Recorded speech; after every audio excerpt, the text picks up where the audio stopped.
desafio, que é bater leite com cebola e um dente de alho. Então, se você gosta de desafio, se inscreva no canal, deixe seu like. Então vamos pro vídeo. Começa aqui. Peguei só um pouco de leite. Gente, acho que isso vai ficar muito ruim. Então não vou bater esse tanto de leite. Não vou colocar esse tanto de leite.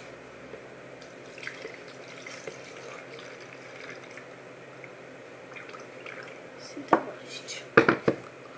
A cebola e o dente de alho. Eu vi gente fazendo isso. Eu acho que isso fica muito ruim.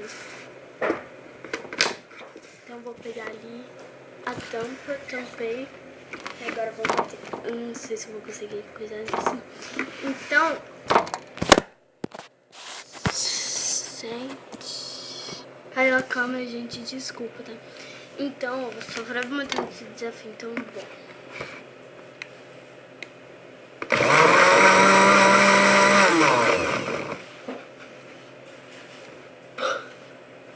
Meu Deus, é muito fedido.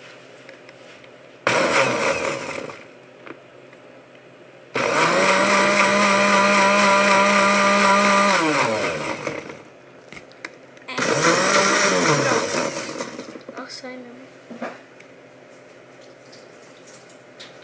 Fui ali lavar. Agora eu vou experimentar. Ah, não, eu acho que isso aqui vai ficar muito ruim. Deixa eu colocar esse leite aqui que sobrou aqui. Acho que eu vou dar conta de tomar, não. Ah, não. Olha isso.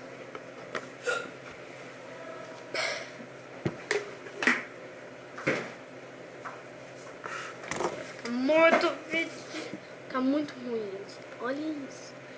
Eu não vou tomar isso tudo, não. Não vou. Ai, que calor. Então, vamos.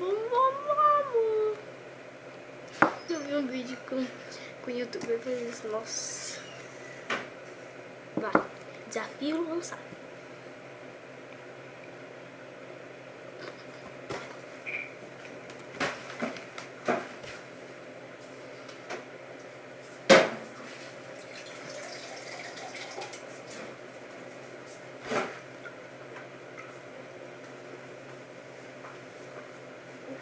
Meu Deus, estrequardio.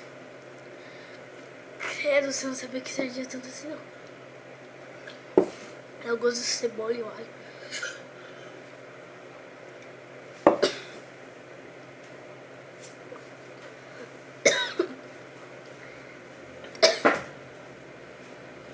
Nossa, é de muito. Então, gente, foi esse vídeo. Espero que vocês tenham gostado. Se inscreva no canal, deixe seu like. Isso é muito ruim. Então, se vocês gostam de desafio, deixe aí nos comentários que eu vou fazer mais, que eu já sei. Então, tchau, tchau.